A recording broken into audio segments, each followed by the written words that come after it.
Բարի օր հարգելի հանդիսատես, եթերով կրկին խոսենք ուղիղ հաղորդաշարներ։ Հաղորդումը կբարեմ ես, Մելքոնյան Շուշանես։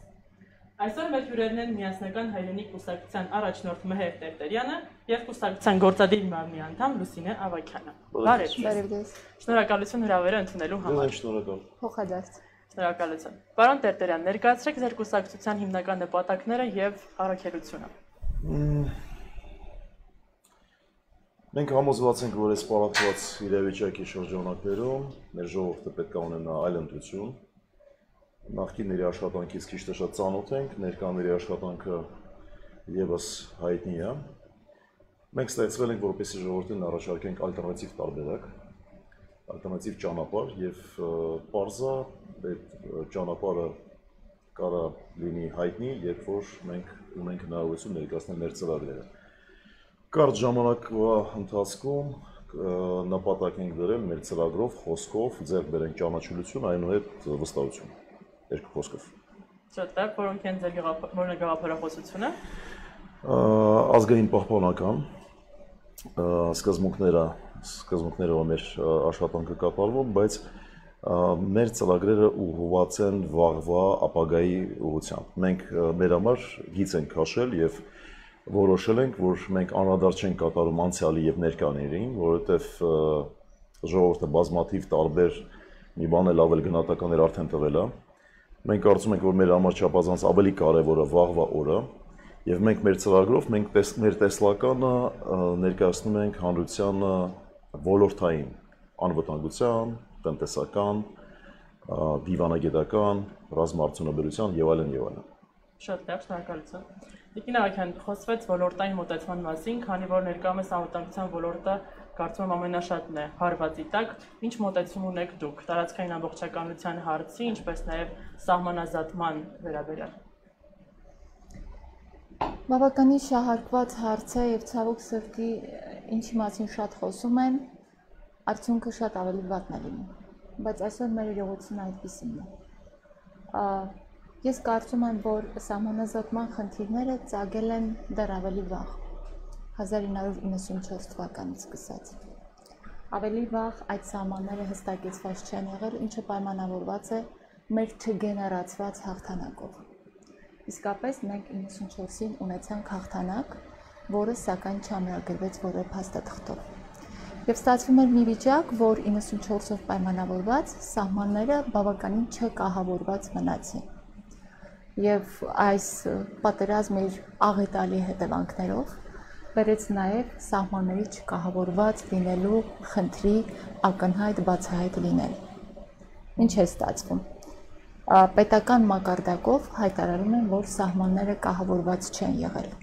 ինչով էլ պայմանավորված է առաջխաղացում թշնամու։ Ստացվում է, որ Շուրմուխի հատվածում դեռևս 2010 թվականին ինչ-որ վարչական բաժանման վերաբերյալ օրենք ընդունվեց, որը հետո 16-ին ուժը կորցրեց, բայց 20-ին, 21-ին մենք կարողացանք Շուրմուխի հարցը լուծել ի վնաս հայկական կողմի։ Ես կարծում եմ սահմանի դեմարկացիա, սահմանազատում, մոդայիկ բառեր են կիրառվում, դա ամենակարևոր խնդիրն է։ Առավել կարևոր, քան այս ընտրություններն են, որը կարելի է կազմակերպել։ Եվ ես հույսով եմ, որ այս ընտրությունները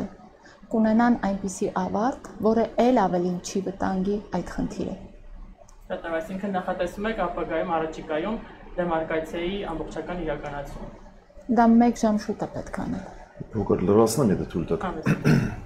Մենք ունենք համոզմունք, որ Արցախի հարցը եւ Հայաստանի ամբողջական հարցը կարելի է լուծել ով էլ ինչ առաջարկես հրադրությամբ, ունենալով հզոր տնտեսություն, մարտունակ բանակ եւ արդյունավետ դիվանագիտական աշխատանքով։ Պարզ է, որ դա ճանապարհը որ պետք է անցնենք, բայց օր առաջ պետք է այդ աշխատանքը կատարենք։ Եթե մենք ուզում ենք անդրադառնանք Արցախի հարցին մեր ուզած ազգին հարմար ձևաչափով։ Այսօրվա դրությամբ Թշնամին չկատարելով իր կետերը ստորագրած, սպառնալով Զանգեզուրով, Սևանով եւ Երևանով խաղաղություն է մեզ թելադրում։ Նժդեն շատ հայտնի խոսք ունի, ուժեղը միշտ թելադրում է պատերազմը, թույլը միշտ ձգտում է խաղաղության։ Հիմա մենք ինչ դիրքից ենք ուզում խոսանք մեր թշնամու հետ ուժեղ դերքերից իհարկե սահմանազատումն ու սահմանի ճշտումները շատ կարևոր աշխատանք է, որ տարիների ընթացքում կարող ենք անենք, բայց չկարգավորած այս հարցերը իհարկե պայմաններ չէին ստեղծում, բայց այս պարագայում երբ մենք ոչ շարական իրավիճակում ենք գտնվում, այդ աշխատանքը կատարել բարենպաստ չի կարող լինի մեր երկրի համար։ Դրա համար այդ աշխատանքը հիմա կազմակերպել ինքնանպատակ է եւ կարող մեծ բացասական հետևանքներ մեզ համար առաջացնել։ Համոզված եմ, որ այդ աշխատանքը պետք է հետաձգել։ Ես համոզված եմ, որ Մինսկի խումբը տեխնոկրատ մոտեցումով այդ հարցի շուրջ օրակարգ է բերել այդ հարցը կարգավորելու անհրաժեշտությունը։ Բայց չեմ կարծում, որ դա հայրենապաստ եւ մեր շահերից բխող գործընթաց է այսօրվա դրության համար։ Շատ լավ, բան դրան խոսելով մեր շահերից, ինչպես է տեսնում ձեր կուսակցությունը արտաքին հարաբերությունների զարգացումները։ Տեսեք, մենք անցել ենք ճանապարհ եւ դիվանագիտական աշխատանքի պատասխանատուն գործող իշխանություններն են։ Մեզ հայտնի են այն բաց ստորագրված փաստաթղթերը, մեզ հայտնի են Խայտարակ Խաչատուրովի հետ կանչելու գործընթացը, որը որ վնաս տվեց մեր հայ-ռուսական օրինակ հարաբերություններին։ Մենք ականատես ենք ոչ բարով հայտարարություններին Իսկանդերի 10%-ի եւ մնացած հայտարարությունը, որը որ չեն բարենպաստում հայկական-ռուսական հարաբերությունների վերաբերյալ։ Ունեմ համոզմունք, որ յուրաքանչյուր ուղղություններով թե Եվրոպայի հետ, թե ԵԱՏՄ-ի խմբի ֆորմատով, թե ռուս-հայկական հարաբերություններով, թե ՕԴԿԲ-ի ֆորմատով պետք է գույքագրել բոլոր այն խնդիրները, որոնք առաջացել են վերջի տարիների ընթացքում, եւ շտկելով այն մենք կարանք վերլուծենք եւ հայտնաբերենք բոլոր պոտենցիալը, որը որ կարանք այսօր օգտագործենք։ Ես համոզված եմ, որ այդ աշխատանքը պոտենցիալ ունի, դրա համար պետք է լինես կառավարության ղեկին, որպեսզի բանակցությունը կարողանաս գույքագրես այդ ամբողջ խնդիրները։ Ազգային ժողովի հարթակն ու հնարավորությունը եւս տարբեր հանձնաժողովների ֆորմատներով էլի հնարավորություն են ստեղծում, որպեսզի այդ պոտենցիալը հայտնաբերվի եւ զարգացվի։ Միասնական հայրենի կուսակցության կողմից կա հիմնական ուղղություն արտաքին հարաբերությունների հարթակ։ Ես նոր անդրադարձա եւ ասացի, որ մենք պետք է գույքագրենք ամբողջ խնդիրները եւ համեմատելով ընտրենք այն ուղին եւ այն ճանապարհը, որը որ կբերի մեզ կավելացնի մեր անվտանգությունը։ Ամեն դեպքում մենք անկախ ամեն ինչից աշխատանք պետք է կատարենք, որպեսզի բանակաշինությամբ զբաղվենք եւ այդ ուղղությամբ մեր կուսակցության կողմից կան հստակ բանակաշինության ուղղված ծրագրեր եւ ռազմաարդյունաբերության եւ բանակաշինության ուղիղ։ Մենք վերջերս ահագին նոր առաջարկներ ենք բերել դաշտ եւ շատ ուրախ եմ անկախ մեր հաջողությունից արդեն հարտակում եւ այս նախընտրական շրջանում արդեն ձևավորում են տարբեր ուժերի տեսանկյունից վերաբերմունք այդ հարցերին։ Օրինակ բերեմ, մենք ասում ենք, որ բանակի մարտականությունը մենք կարող ենք ապահովենք կրճատելով ժամկետային զինծառայությունը 2 տարուց դարձնենք մի տարի։ Մենք խոսում ենք զենքի ազատականացման մասին եւ նման հարցերը, որոնք մենք առաջ ենք բերում, դառնում են տրենդային եւ յուրաքանչյուր քաղաքական ուժ, որը որ հայտ է ներկայացել իշխանության, կարծում եմ պետք է անդրադառնա այդ հարցերին։ Պարոն Տերտերյան, թերևս հաջորդ հարցը, որ ցանկանում եմ հնչեցնել, հենց բանակի վերաբերյալ էր, բարեփոխման ինչ ծրագրեր ունեք եւ ինչ ժամկետներում եք նախատեսում։ Ես ուզում եմ դու սկսես կամ ես սկսեմ դու շարունակես։ Զուտ իրավական մասով, հա, փորձեմ ներկայացնել։ Այո, մենք ունենք այդպիսի ծրագիր, որ պարտադիր զորակոչը պիտի լինի 1 տարի։ Ինչով պայմանավորված է այդ ծրագիրը, հա, հակառակ կարծիքներն են հնչում, կա դեմոգրաֆիական խնդիր, սերունդը տեղից քիչ է, սահմանը երկարել է, ինչպես պետք է տեղավորվենք այդ 1 տարվա մեջ։ Նախ 1 տարին անհապաղ չի գործի դրվելու, դա մեխանիզմ է, սկսած օրենսդրական նորամուծությունից, վերջացած մի շարք համալրումներից, որոնց մեջ նաև տեսնում ենք կանանց մասնակցությունը մեր բանակաշինության գործին։ Եթե նկատել եք, պատերազմի առաջին օրերին հայտարարվեց կամավոր կանայք կարող են գալ, ներկայանալ եւ մասնակցել պատերազմին։ Հերթ էր, իրական հերթ էր, ես ներկա եմ եղել, իրական հերթ էր եւ իրապես ուզում էին գնալ եւ մասնակցել։ Խնդիրը այն չի, մեկը ուզում է կրակի, մյուսը ուզում է խոհանոցում լինի, մյուսը ուզում է բժշկական օգնություն ցույց տա, հա։ Խնդիրը այն էր, որ հայ կնոջ մեջ այդ սրտացավությունը կար եւ շատ մեծ։ Մենք ունենք հզոր կերպարներ հայ կանայք, Սոսե մնացածը կարծում եմ պատմությանը ծանոթ եք, որ իսկապես կանգնած են եղել զինվորի կողքին, կանգնած են եղել դարերի խորքից եւ մեծ հաջողություններ արձանագրել են։ Նաեւ մեկ տարվա կտրվածքով մենք նախատեսում ենք մոբի հետ կապված ավելի ճկուն համակարգ։ Այսօր մոբը կար։ Եթե ուղիղ խոսենք եւ ազնիվ խոսենք, մոբը շատ ցակ ու ցրիվ վիճակում էր։ Չեմ մեղադրում այն մարդկանց, որոնք որպես մոբ իսկապես գնացել են եւ մասնակցել են։ Ինչն էր պատճառը։ Պիտի պահեստազորը տարին 2 անգամ կա օրենքով նախատեսված անցներ այդ բոլոր վերապատրաստումները եւ այլն եւ այլն։ Բայց դա փաստացի չէր կատարվում։ Մեծ ուշադրություն պիտի դարձնենք նաեւ այդ հանգամանքին, այսինքն երբ դուք 1 տարի հետո զորացրվում ես, դու նաեւ պիտի պայման ունենաս պետության հետ, պահեստազորում հստակ քո տեղն ու դերը ունենալու, մասնակցելու, նորանալու, կրթվելու, ժամանակի հետ քայլելու։ Տարեկան նախատեսել ենք պարոն Տերտերյան տարվա մեջ 20 օր 10 տարվա մեջ կրճատելով դարձնելով մի տարի ծառայությունը մենք չենք ասում մենակ կրճատում ենք ու վերջ։ Մենք հայ ազգ բանակ հասկացողությունը կիրառական տեսակետից ենք տանում, այսինքն դա կնշանակում որ այլ ընտրանք երբ որ զորակոչեք ընտրումը մնացած 10 տարով պարբերաբար ենթարկվում է մոբիլիզացիայի, այսինքն բանակի ճանապարհ անցնում 10 տարվա մեջ 2 շաբաթ, այսինքն մոբիլիզացիայի գործընթացը ով որ կոչված էր եղել, գիտի բազմաթիվ թերություններ հայտնաբերել մոբիլիզացիայի գործընթացը, սկսած բարձրախոսից որ բացակայում էր։ Մեքենայի պես մի բան է, երբ դու իրան պարբերաբար աշխատացնում ես, դու ինքը գործունակ իրավիճակում է։ Եթե տարիներով ինքը կանգնած է, վախտը գալիս է, ինքը գործունակ չի, անի վնստած է, դուրը ժանգոտացա չի բացվում եւ այլն եւ այլն։ Նման խնդիրներ շատ ենք մենք բախվել։ Եվ հիմքում ընկած է, ամբողջի հիմքում ընկած է մեկ գաղափար, որ զինվորի կյանքը այլևս բարձրագույն արժեք է։ Մենք պետք է այդ տեսանկյունից գնահատենք։ Բարձրագույն արժեք է բոլոր իմաստներով։ Փորձեմ լրացնել։ Տեսեք, բանակաշինության գործընթացը դա անխուսափելի է։ Յուրաքանչյուր իշխանությունը, որ գալու է ղեկին, միանշանակ այդ բանակաշինությամբ պետք է զբաղվի։ Մենք տարիների ընթացքում պատրաստվել ենք 3-րդ սերունդի պատերազմ, բայց ակնհայտ էր ու այս վերջի տարիների ընթացքում, որ մեր թշնամին մեզ համար պատրաստել է 4-րդ սերունդի պատերազմ 5-րդ էլեմենտներով։ Մենք հրամատային այդ հասկացությունից դուրս չենք եկել։ Հիմա այդ իրականությունը պատերազմը յուրաքանչյուր կողմերի համար դա քննություն է։ Եվ եթե դու քննությունների արդյունքը կարող ես ճիշտ վերլուծություն անես, դու շանս ունես մյուս քննությունը անձնես պատշաճ ձևով։ Խոսքը գնում է կրթական համակարգից։ Գաղտնիք չի, Վազգեն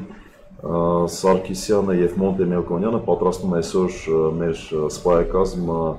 դասագրքերով, որը որ 95 թվականից մշակված են 2005 թվականից, այդ ամեն ինչը սովետական ժառանգություն ունի եւ այսօր մոդեռնիզացիայի կարիք ունենք։ Մենք կարիք ունենք ինստրուկտորների արտասահմանից։ Մենք կարիք ունենք ստեղծել նոր մարտունակ օպերատիվ եւ մոբիլ հատուկ ստորաբաժանումներ։ Տիկին Ավակյանը նոր ասաց, որ մենք այլևս չունենք զինվոր կորցնելու եւ զինվորի կյանքը պետք է դառնա բարձրագույն արժեք եւ այն մոտեցումը, որ մենք զինվորի խոսքն ենք ուզում մեջ բերեմ, որ ավել ենք անում 2 տարի, դա պետք է վերանա։ Ռազմագետները վստահ են եւ կիսում են մեր համոզմունքը, որ 1 տարի ժամանակ պատշաճ պատրաստելու պարագայում բավարար է, որպեսզի մենք զինվորին զորակիչին դարձնենք լիարժեք զինվոր։ Մնացած ժամանակ Պարզ է այսօր մենք պայմանական, մինչև պատերազմ ունենք պայմանական 100 կիլոմետր բնակից եւ պակաս մարդկային ռեսուրս, այսօր 100 կիլոմետրի փոխարեն մենք ունենք 300 կիլոմետր բնակից նույն ռեսուրսով։ Պարզ է, եթե տրամաբանությամբ շարունակենք առաջ գնալ, 2 տարի ծառայությունը պետք է դառնա 2.5, 3, դա ճանապարհը դեպի փակուղի։ Հետևաբար մենք հասկանում ենք, որ նորամուտություններ տեխնիկապես հագեցած լուծումներ պետք է բերենք բանակ, դա տեսախցիկներով հսկելու սարքեր են, դա ավտոմատիզացված կրակային կետերն են, աշխարհը ունի այդ փորձը եւ մենք այդ ուղին պետք է ընտրենք եւ օպտիմիզացիայի լուրջ աշխատանք կարող կատարենք։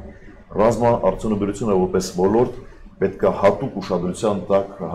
գտնվի մեր պետության առջև եւ յուրաքանչյուր բանակի տեսակը եւ իրավիճակը դա պետական պատվեր է։ Պետությունը իջացնում է ներքև խնդիր, ասում է մենք ունենք այսքան ժամանակ, մենք հատկացնում ենք այսքան գումար, մենք ուզում ենք ունենանք այս տեսակի բանակ, օրինակ պաշտպանական կամ հարցահողական այս տեսակի բանակ։ Եվ բանակը կատարում է այդ խնդիրը։ Ռազմաարդյունաբերությունը որպես ոլորտ դա պետական պատվերի կատարողն է եւս։ Բանակին սպասարկողը։ Հստակ է այդ առաջադրանքը, որքանով էլ ճշգրիտ աշխատանքը պետք է կատարվի։ Ես տարիների ընթացքում ունեցել եմ ամենջապես կապես վերջին 5 տարվա ընթացքում ռազմաարդյունաբերության հետ ուղիղ մասնավոր սեգմենտում միություն ենք ստեղծել 1.5 տարի առաջ ռազմաարդյունաբերությունների գործակալների հետ եւ ես ուզում եմ արձանագրեմ, որ մենք ունենք բազմաթիվ խնդիրներ, սկսած նրանից, որ ռազմաարդյունաբերությունը որպես կոմիտե գործող իշխանությունը տեղափոխել պաշտպանության նախարարությունից դեպի նորաստեղծ բարձր տեխնոլոգիայի նախարարություն։ Այդպիսով մենք կտրվել ենք բանակից եւ բավարար հարթակ եւ ֆորմատ չի ստեղծվել, որպեսզի ռազմաարդյունաբերություն, բանակ, պետություն կապը լինի ապահով։ Եվ հստակ ծրագիր չկա, օրինակ մենք եթե ունենայինք օրինակ մյուս տարվա պատվերը, այսքան համար 1 օրինակ սարք խնդիր ունենք, համար 2, համար 3 եւ այս քանակով, ես ձեզ վստահեցնում եմ, որ ոլորտը կարողանար կենտրոնացնել անհրաժեշտ ֆինանսական եւ մնացած մարդկային գիտական ռեսուրս, որպեսզի այդ խնդիրը լուծվեր։ Չկա պատվեր։ Եվ այդ պատվերը ուղիղ կապված է պետական կամքից, որը որ շատ անգամ պակաս է, շատ անգամ բացակայում է։ Անդրադարձանք բանակին, եկեք այսպես ուղղորդենք դեպի Արցախի հարց։ Գինարյան, Արցախի հարցի լուծումը ինչ ձևաչափով եւ քայլերով եք տեսնում։ Ուսակցան երկարացիչները։ Սկզբանե պարոն Տերտերյան անդրադարձավ այդ հարցին, ուղիղ կապ տեսնելով Արցախի հարցի լուծումը, Հայաստանի զարգացման, Հայաստանի հզորացման, Հայաստանի Հանրապետության այս քաղաքական, տնտեսական, հետպատերազմյան ճգնաժամից դուրս գալու հետ։ Ես կարող եմ շատ հայրենասիրական կոչեր անեմ, որ հենց հիմա գնալու ենք, Արցախի անկախությունը ճանաչելու ենք, որը արդեն 30 տարի առաջ գուցե պիտի արվեր, Արցախը մերն է լինելու, այո, մեր հոգում Արցախը մերն է։ Բայց դա շատ քիչ է, որպես իրավական փաստ ամրագրենք, հա։ Առաջի հերթին ես գտնում եմ, որ պետք է դուրս գալ այս հետպատերազմյան ճգնաժամից, այս քաղաքական բավականին բարդ, հա, իրավիճակից, հուսով եմ առանց շատ ավելի անցակալի արդյունքներից եւ միշտ յուրաքանչյուրս մեր մեջ Արցախը պիտի դիտենք Հայաստանի անբաժանելի մաս։ Իսկ գործողությունները դիվանագիտական այլ լուծումները կտրվեն միանշանակ այն ժամանակ, երբ որ Հայաստանը իրապես մեջքը ուղղած կլինի։ Այսօր ցավով եմ արձանագրում, բայց ես կարծում եմ այսօր Հայաստանի Հանրապետությունը գրեթե գտնվում է նույն վիճակում, ինչ վիճակում որ գտնվում է Արցախի Հանրապետությունը։ Հետևաբար մեզ այլընտրանք չի մնում զարգանալու, հա, անվտանգային առումով, տնտեսական առումով, կրթության առումով, որը տարիներ շարունակ հայ մարդուն արդեն ոչ հարիր մակարդակի հետ է մնացել։ Տեխնոլոգիաների առումով եւ ընդհանրապես մեկ կոչ ունեմ։ Արցախը մեր սրտում է, Արցախը մերն է, իսկ իրավական լուծումները միանշանակ գալու են Հայաստանի Հանրապետության աննախադեպ զարգացման զուգընթաց։ Շատապից կան վերպետական մարմինների դերը Արցախի լուծման գործընթացում։ Պատասխան եմ։ Եթե ունես հատիկ բան ասել։ Կլրացնեմ, եթե ունենա։ Այսօր մենք կարծես չունենք արտգործ նախարարի պաշտոնակատար, չէ՞։ Չունենք այսօր, հաստատքի մեջ է, չէ՞։ Մենք մեզ վերապահել ենք իրավունք կապ հաստատել Ադրբեջանի արտգործ նախարարության հետ։ Այն պայմաններում, երբ մեր ռազմագերիների հարցը լուծված չի, մենք որպես անհանգիստ քաղաքացի եւ քաղաքական ուժ փորձում ենք հասկանանք ինչ օրակարգ տեղ ունի Հայաստան-Ադրբեջան հարաբերությունների մեջ։ Եվ այդ օրակարգի մեջ մենք հատուկ ընդգծում ենք մեր ռազմագերիների վերադարձի հարցը։ Ուզում եմ ասեմ, որ նման նախաձեռնություններ մենք ձեռնարկել ենք, երբ կունենանք հաջողություն, իրով կկիսվենք ձեր հետ։ Դա բարդ աշխատանք է, որը որ չի հաջողվել նախորդ շատ իշխանությունների ընթացքում։ Ես ուզում եմ Արցախի հարցին, որ անդրադարձանք, ուզում եմ լրացնել Ռուսաստան, Հայաստանի դերը։ Ես շատ անգամ այդ հարաբերությունները նմանացնում եմ անգերության սովորական մեր տարածված անգերություն հասկացողության հետ։ Անգերության մեջ այդքան էական չի անգերներից ով ֆիզիկական ուժեր եւ ֆինանսական ավելի կայուն։ Անգերության մեջ կան այլ արժեքներ, դա ինքնասիրությունը, դա վստահությունը, դա անբռնումը, դու պետք է հասկանաս անգերոջ շահերը, ոնց ես դու կարող իրան վիրավորես, երբ թերանում ես, աշխատանք պետք է տանես, որպեսզի այդ թերությունները շտկես։ Մեր վերջի տարիների ընթացքում ռուսական-հայկական հարաբերությունները ահագին վտանգվել են եւ ահագին տուժված են եղել, տարբեր պատճառներով, տարբեր հանգամանքներով պայմանավորված։ Ես համոզված եմ, որ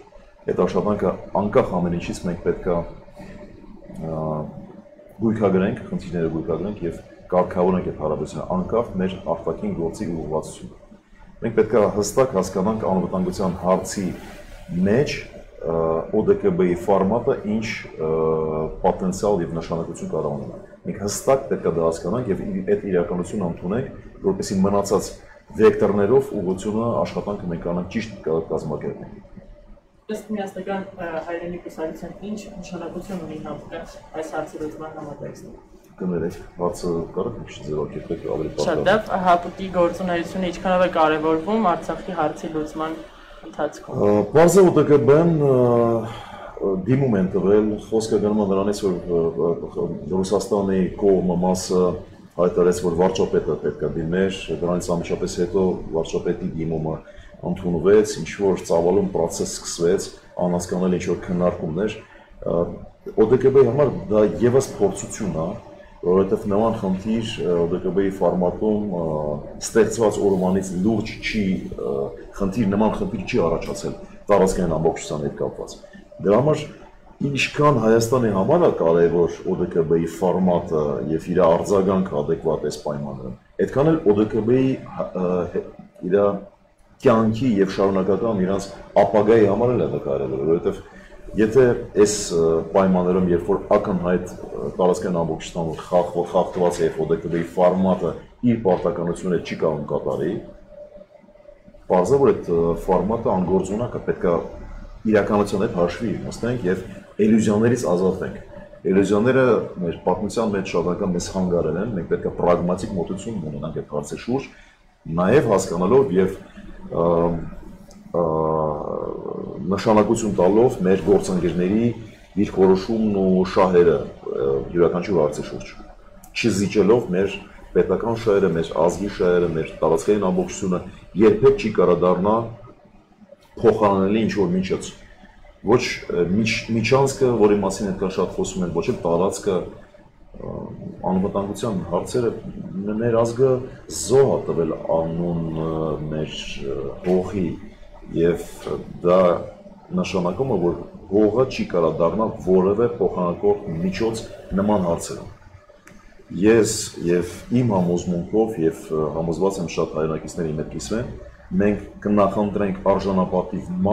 քան թե անարժանապատիվ իրականությունը, որով մենք հիմա անցնում ենք։ Շատ լավ, շնորհակալություն։ ՀԱՊԿ-ի մասով լրացնեմ, մենք նայեք, ասում ենք ՀԱՊԿ ռազմական գործընկեր, այն որ Ռուսաստանի Դաշնությունը հանդիսանում է Հայաստանի Հանրապետության ռազմական գործընկերը եւ դա այսօր չի, եւ դա դարերի պատմություն ունի մշակույթի, կրոնի, հավատքի, դա անվիճելի է։ Այն որ այսօր հասարակությունում սկսվել են հակառուսամետ տրամադրություններ դեպի Եվրոպա տանող, դեպի Ամերիկա, դա էլ ենք տեսնում։ Բայց ինչ մի հետաքրքիր բան ստացվեց, ովքեր են ՀԱՊԿ-ի անդամները։ Երկրներ, որոնք շնորհավորեցին Ադրբեջանին հաղթանակի կապակցությամբ։ մենք չենք կարող այդ փաստերի առաջ մեր աչքը փակել։ Հետևաբար մենք գտնում ենք, որ հապկի պայմանագիրը միանշանակ ենթակա է նորացման։ Մի շարք դրույթներ կան, որ անվիճելի է հայ-ռուսական հարաբերությունները, բայց կարող է հապկի պայմանագիրը վտանգել հապկի մասնակից մյուս երկրների մասով։ Հետևաբար ես կարծում եմ, որ ճիշտ անվտանգային համակարգ ունենալու պայմաններում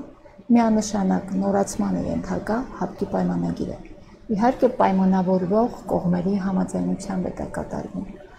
բայց կա իմ մեջ համոզմունք, որ Ռուսաստանի Դաշնությունը միշտ էլ շահագրգիռ է Հայաստանի Հանրապետության անվտանգային համակարգով։ Ինչ կատարվեց։ Աշխարհը ամեն տեսակ արձագանքում է, հա, պատերազմին, ֆոսֆոր է թափվում, Ֆրանսիան կարծիք է ասում, Ամերիկան դրույթներով զբաղված կարծիք է ասում, բայց ինչ կատարվեց բառի ուղիղ իմաստով իմ գնահատմամբ ներողություն եմ փորձել հնարավորինս պարզ, ստացվում էր, որ արդեն դուռը պիտի շրխկոցով փակվեր, ընդհանրապես ռուսական ուժին հաջողվեց ոտքով կանգնացնել եւ դուռը չփակել։ Կընդունենք Ռուսաստանի քաղաքականությունը ճիշտ, չենք ընդունի ճիշտ, փաստ ունենք, որ այս արյունալի պատերազմը ամենաուղիղ իմաստով կանգնեցվեց Ռուսաստանի միջամտությամբ։ Անկախ այն հանգամանքից, որ այդ միջամտությունը Ռուսաստանի Դաշնությունը պատրաստ էր ավելի վաղ դրա եւ մենք չընդունեցինք կամ ընդունեցինք, բազմաթիվ են շահարկումները։ Համենայն դեպս ես կողմ եմ պարոն Տերտերյանի մտքին, որ ընկերության նման մի բան է մեր հարաբերությունները Ռուսաստանի հետ եւ հետեւաբար մենք էլ այնտեղ ներդրում անելու անելիք ունենք եւ հետո ինչ որ պահանջների կամ ինչ որ հավակնությունների հնարավորություն ունենալ։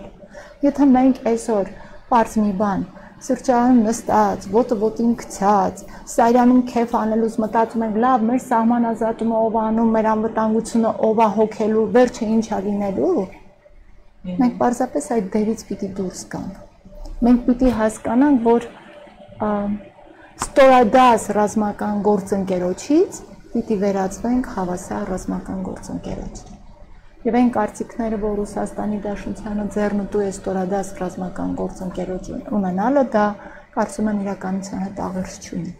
Շատ լավ։ Որովհետև յուրաքանչյուրն է ձեռնտու համահավասար քայլող դաշնակից ունենալ։ Շատ լավ։ Եկեք անդրադարձ կատարենք նաև տնտեսությանը։ Տնտեսության զարգացման ինչ ծրագրեր ունի կուսակցությունը։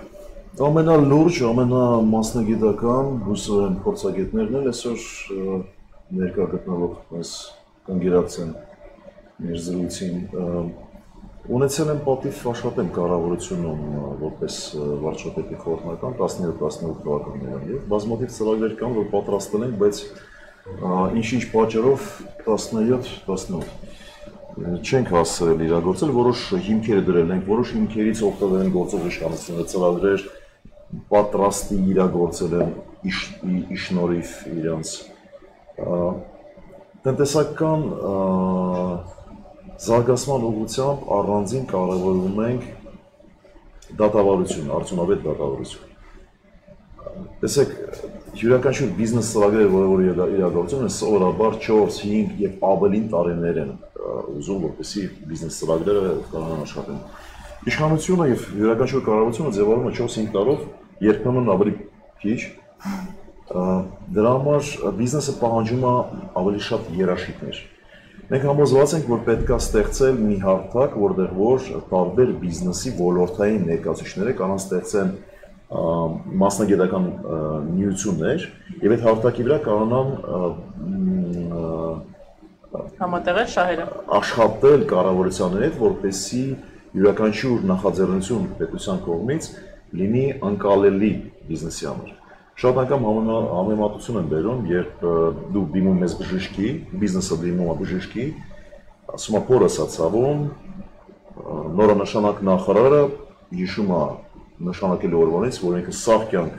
պատրաստվել է դառնա նախարար, տնտեսության բլոկի համար պատասխանատու եւ ասում է, ամ այս դեղը քո համար է,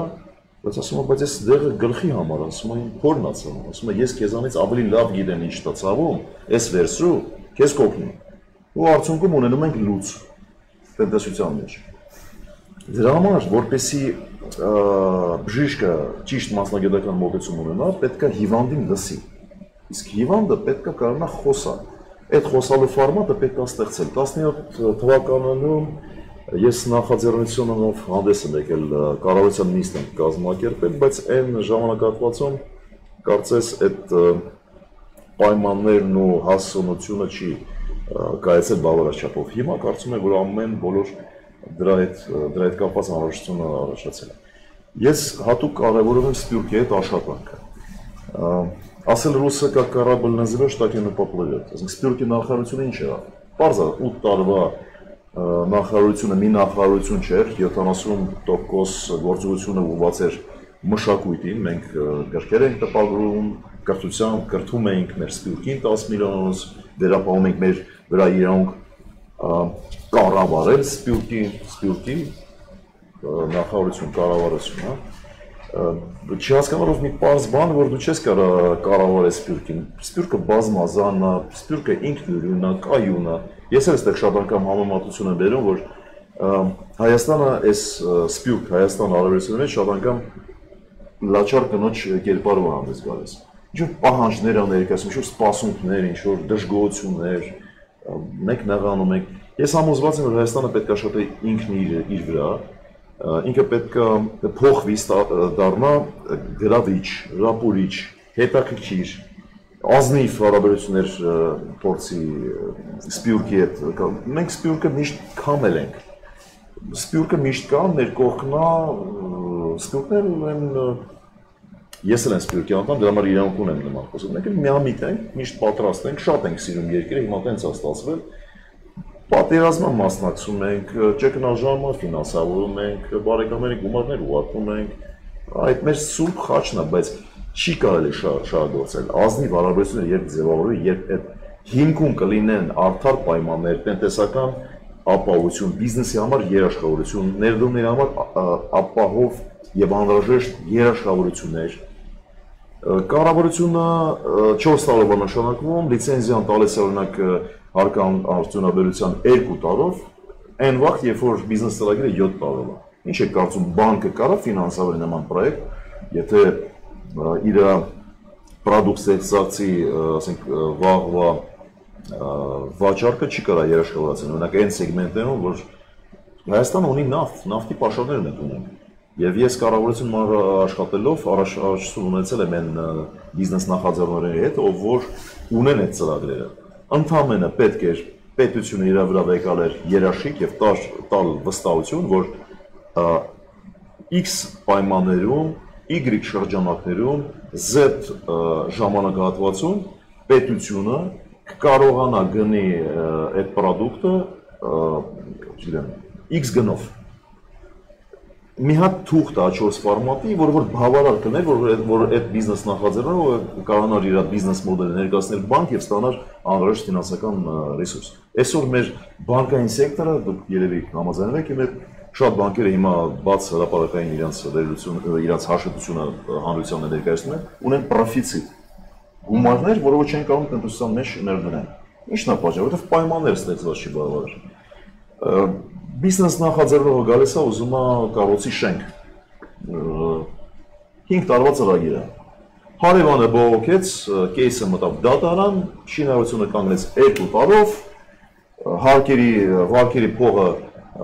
հələ չներդրած արդեն տոկոսները կաթում է, պետք է վերադառնա, այդ բիզնես նախաձեռնությունը դառնում է բանկրոտ վերջում։ Ինչ իրանք ունենք կանգնացնել շինարարությունը։ Մենք մեր պատետի մեջ առաջարկում ենք քրեականացնել յուրաքանչյուր պետական քաղաքծառայողին անօրինական միջամտությունը բիզնեսի մեջ կամ արգործությունը կամ իր, ասենք, ավելնորդ օրենքից դուրս միջամտությունը։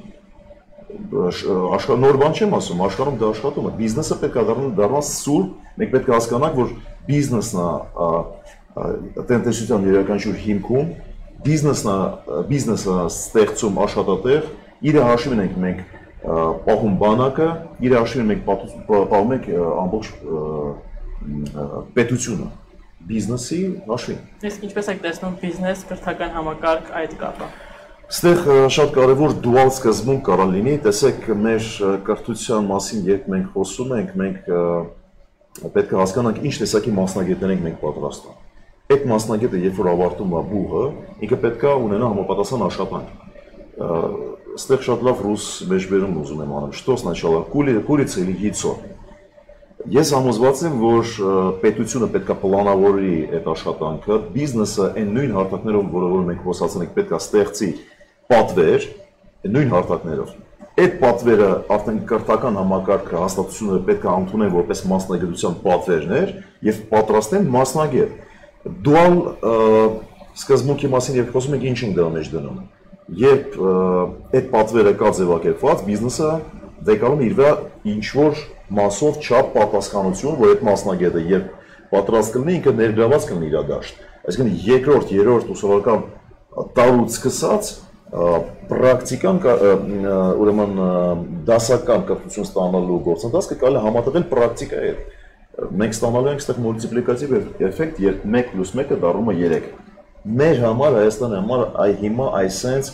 նի ստանդարտ չնայած տարածված, փորձված լուծումներ են պետք։ Դա գործող աշխարհում գործող տարբերակ է։ Պլյուս դրան ես համոզված եմ, որ մենք պետք է ունենանք թվային Հայաստան։ Այսօր $2 միլիոն մենակ պետությունը ծախս տանում ճանապարհային ոստիկանության ծանոթությունները հասցնելու տեղ $2 միլիոն։ Այն պարագայում, որ ծանոթությունը կարող լինի էլեկտրոնային եղանակով, ասենք վարկյաններ տևի եւ դրա կարիքը չի լինի։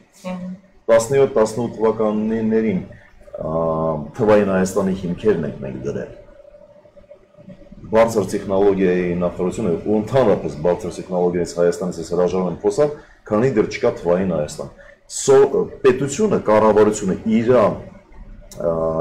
ժողովրդին մատակարարելու սերվիս, այսինքն ծառայությունը, որ մատակարարում է, պետք է թվայինականացնի։ Շարունակական ինչ է ասում։ Ասում է քաղաքացիություն գնա այն պետական հաստատությունից վերցու թուղթ ու բեր ներկայացրու մյուս պետական հաստատություն։ Պետությունը ինքն իրանից տեղյակ չի։ Հայաստանը իմ ապրած Ղազախստանի մի մարզի 10 անգամ փոքր տարածք, այսինքն մի մարզ էլ չի, մի հատ ռայոն է։ Մենք պարտավոր ենք ունենանք թվային Հայաստան։ Ուղղակի պարտավոր ենք։ Շատ լավ։ Հարգելի եկեք անդրադառնանք բարձունքի մասնագետների հարցերին, այդպես խոսելու ոճի մեջ շարունակենք։ Համեցեք։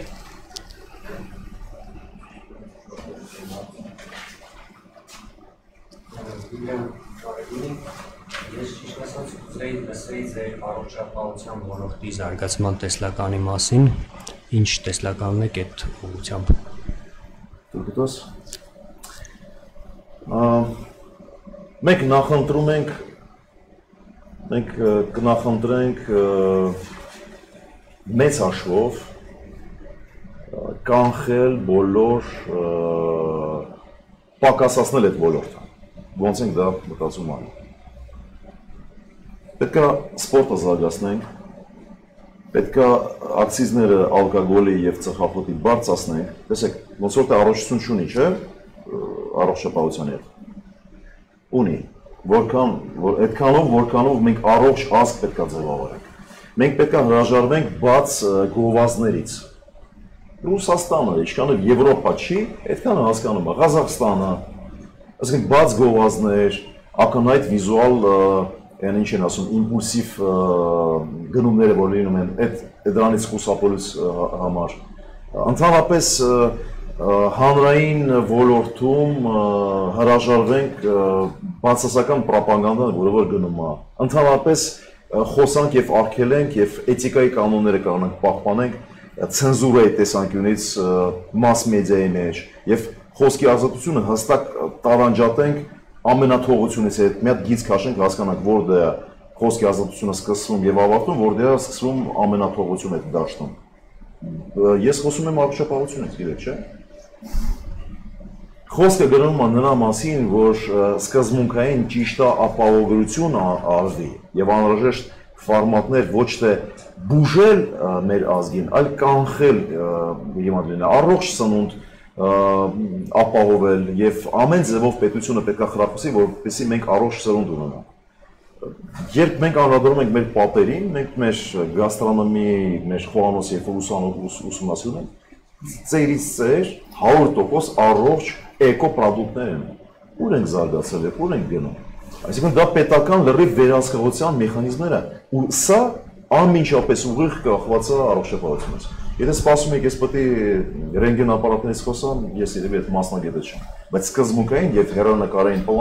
տեսլականը իմ մոտեցումը որպես այդպեսին։ Այսինքն առողջ ապրելակերպ եւ ապահովագրություն։ Այդ երկուղության զարգացման հստակ ներդրում առողջապահության մեջ հաստատ տալու է ցանկալի արդյունք։ Այսօր ապահովագրությունը գործում է, բայց այն դեռ կատարելության չի հասել ու շատ անելիքներ կան։ Այ հարցը։ Այո, հարց ունեմ կապված բանակաշինության հետ եւ ձեր ներկայացրած մի քանի դրույթի հետ։ Տեսեք, դուք նշեցիք, որ նախատեսում եք 24 ամսից 18 ամսի անցնել պարտադիր զինվորական ծառայությունը, հետո երկարաժամկետ հատվածում 10 տարվա ընթացքում ավելացրեցիք, որ նույնիսկ 12 ամիս տևողությամբ պետք է լինի պարտադիր ժամկետային ծառայությունը։ Ավարտեք։ Ճիշտ չեմ նշել։ Ոչինչ, ավարտեք։ Սխալ ենք հասկացել իրար, բայց հեսա կշտկեմ, ավարտեք։ Դրան զուգահեռացվեց, որ այն իրականությունը փաստեցին, որ 100 կիլոմետր սահմանագիծը մեր մոտ դարել է շուրջ 3 անգամ ավելի։ Նշեցինք նաև, որ տնտեսական բարդ իրավիճակում ենք այսօր հայտնվել եւ ուզում հասկանալ ոնց ենք մենք ինչ քայլերով ենք իրականացնելու ժամկետային զինծառայողների թվականակի կրճատումը նույն ժամանակահատվածում եւ ինչ միջոցներով ենք ապահովել տեխնիկական միջոցները, որոնք զինվորի փոխարեն հսկելու են մեր սահմաններն ու ապահովեն անվտանգությունը։ Շնորհակալ եմ եւ ռազմական այս փոխկապակցվածության մասին կգնայինք։ Շնորհակալ եմ հարցի համար, իսկականից ես հիմա հասկացա, որ այդ հարցին երբ մենք անդրադարձել ենք, մենք ամբողջ փակագծերը երևի չենք կարողացել բացել, դրա համար ինչ-որ չափով երևի թերի միտք էր փոխանցվել։ Տեսեք, երբ մենք խոսում ենք ժամկետի ծառայության ժամկետի կրճատման մասին, մենք խոսում ենք, որ դա պետք է աստիճանաբար անենք, այսինքն մոտակա 5 տարվա ընթացքում աստիճանաբար։ Եվ դա պետք է լինի այլընտրանք կամավոր սկզբունքով այլընտրանք ճանապարհ պետք է անցնենք։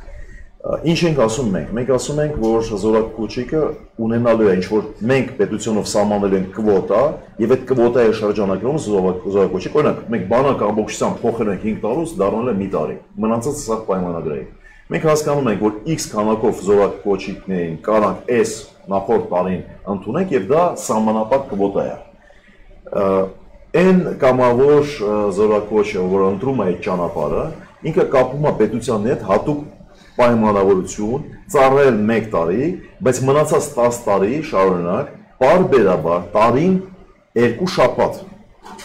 տարվա մեջ 2 շաբաթ ենթարկվի մոբիլիզացիայի գործընթացներին, հավաքներին։ Այդ դեպքում մենք ունենում ենք մասնագիտացված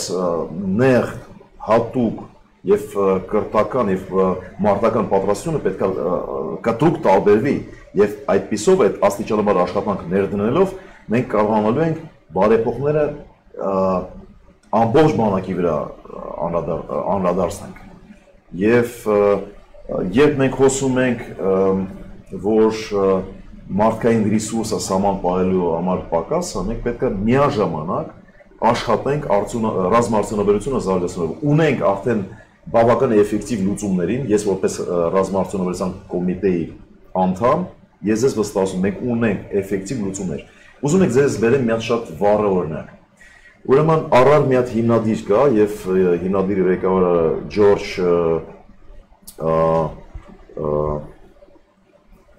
Ջորջ անունով մեր հայրենասեր ընկերը, ոնց? Ջորջ Տաբակյան։ Վախտին խորհրդական ա եղել պաշտպանության նախարարի եւ ինքը իրանց աշխատանքով եւ իրանց ֆինանսներով ապացուցել են բանակին, որ վեկալել են ուղակի դիրք, մարտական ինչ-որ դիրք, այն դիրքը, որը որ ջրամատակարարում է օրեցօր մեքենայով, ինչ-որ զիու մեքենայով, օրական, գսեմ ծախսելով, հա, վառելիք, չգիտեմ, սպասարկում եւ այլն, մատակարարելա ջուր, իրանք վերցնում են խողովակներով կահոթավորում են այդ դիրքը մարտական եւ ընդհանրապես մեքենայի կարիքը չունեն, կամ մեքենան լինում է ավելի պակաս եւ հաշվարկով ապացուցում է, որ նման օպտիմիզացիայի տնտեսական տեսանկյունից օպտիմիզացիայի բազմաթիվ հնարավորություններ կան բանակում, բայց քանի որ տնտեսագետներ չկան բանակում, քանի որ պատվեր չկա, խնդիր չկա իջացած, տարիների ընթացքում մեր ամեն կառավարություն իշխանությունը երբ եկել է ղեկին, նպատակը դրել կրճատել։ կրճատել, նախարարությունները փակել, հաստիկները պակասացնել եւ այլն։ Ջորջ Ֆորդը, հայտնի հաջողակ բիզնեսմենը, ասել է, որ պետք չի վախենալ մեծ ծախսերից, պետք է խուսափել պակաս եկամուտներից։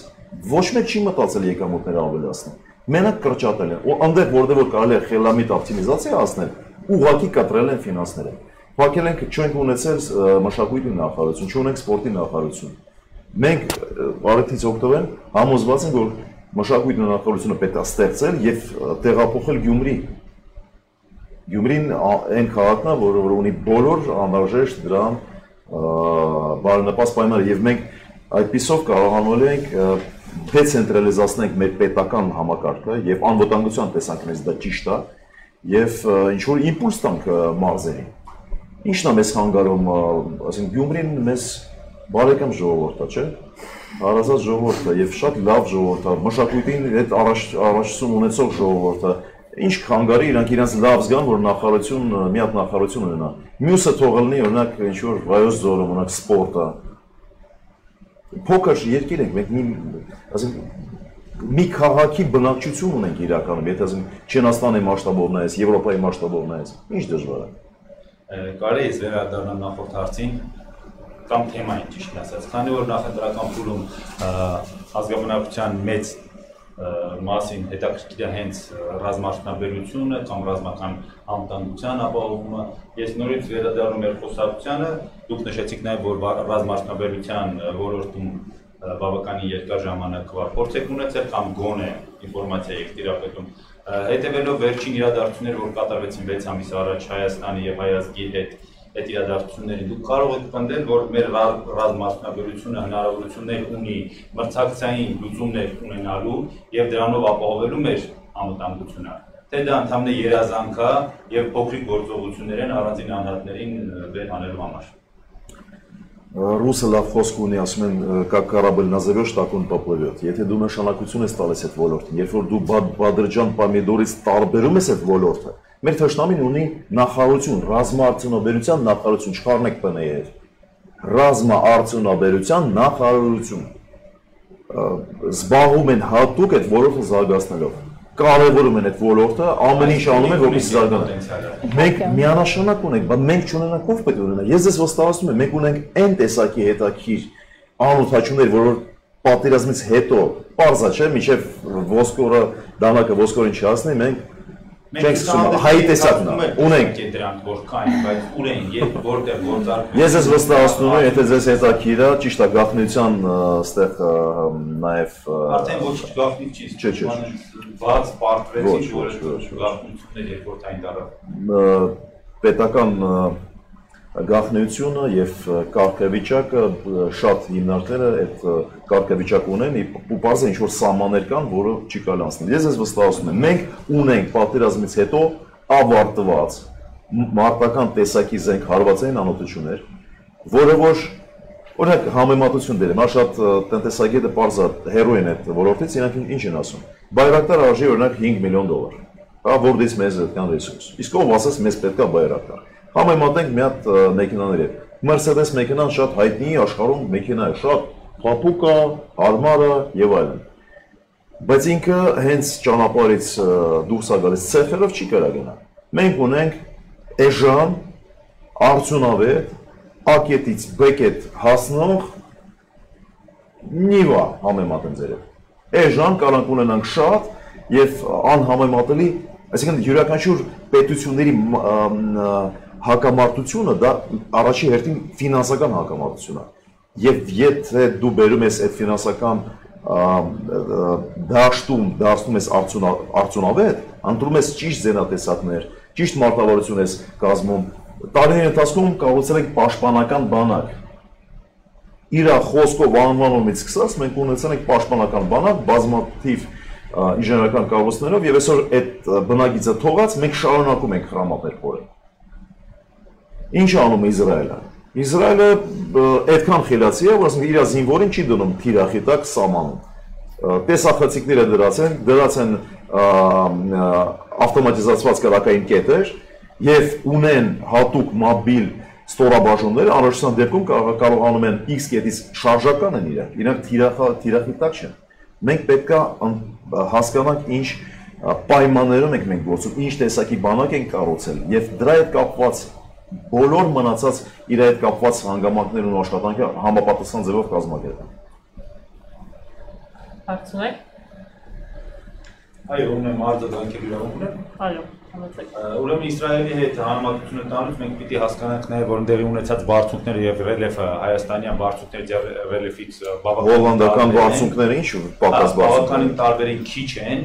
եւ ավելի անցողունակ են։ Այդ մասով օրինակ հետաքրքիր կլներ ուսումնասիրել եւ այդ բացը լրացնել, որ նշեցիք նաեւ որ տնտեսական անարդյունավետ մեթոդներով ենք մենք մեր բանակը զինում, պահում։ Այդ մասով ընդունելի է այդ առաջարկը ստեղ նորից ռազմական վերադառնալով հատկապես հապկի դերի մասով շեշտադրում արեցիք։ Կուզենայի հասկանալ ինչն ենք օգտագործելու, ինչ ռեսուրս ենք օգտագործելու, մենակ դիվանագիտական մոտեցումը, որպեսզի կարողանանք Ռուսաստանի կամ հապկի համար դառնալ հավասարազոր գործընկեր, ռազմական գործընկեր եւ բացի դրանից երկրորդ հարցը իրանցից օգտվելու ենք արդյոք մեր ռազմական ինստիտուտները ավելի լավը դարձնելու համար։ Վերջին հաշվով մենք տեսանք, որ ռուսական զենքն ու ռուսական դաստիարակությունը ռազմական պարտվեց եւ արևմտյան տարբերակը հաղթեց հենց ռուսականին։ Ես մի քիչ այլ կարծիք ունեմ, ես համոզված եմ, որ մեր բանակը եղել է բավականին մարտունակ եւ մինչեւ պատերազմ հայոց բանակը համարվել է տարածաշրջանում ամենամարտունակ բանակը։ Ում կողմից։ Աշխարհի մասնագիտական կարծիքով հայոց բանակը տարածաշրջանում համարվել է ամենամարտունակ բանակը։ Դա փաստ է, համատարած կարծիք է, եւ ես այդ կարծիքին համամիտ եմ եւ ես ուզում եմ ասեմ, որ հայ զինվորը բավականին չափով պատրաստված էր եւ ես պատերազմը կարող ունենար այլ զարգացում եւ շատերի համար այս պատերազմը ավարտված, շատերի համար այս պարտությունը եւ ստորագրությունը ոչ մի ձևով իրանց խեղճով չի, իրանց անցած ճանապարհով, իրանց համոզմունքներով, իրանց հավատքով եւ բանակը ունի այդ սպայակազմը, որտեղ սպայակազմն է մեր բանակի հիմքը։ Հիմա այս վերջերս շատ են խոսում այդ պարտության պատճառաբանումով, որ Ռուսաստանը այն գործընկերը չի, հիմա առաջ է եկել են հարցերը, որ Եվրոպայի հետ պետք է անգրություն անենք, ՆԱՏՕ-ի ուղղությամբ նայենք, պոտենցիալ ուսումնասիրենք, մենք էլի համեմատություն բերենք։ Պատերազմի վաղտ իլ 86-ը Ռուսաստանից են ժամը մեկ իջնում եւ բերում են այն զինատեսակը, որը որ մեր հրետանին կարիք ունի։ Շատ անգամ լիցքն էլ չէր համապատասխանում, բայց Ռուսաստանն էր ապահովում այդ զենքը, այսօր օրությամբ։ Այսինքն ստացվում է մի իրավիճակ, որ մենք ունենք մի հատ ամուսնության մի զույգ մյուսից դժգոհություն հայտնում նայում հարևան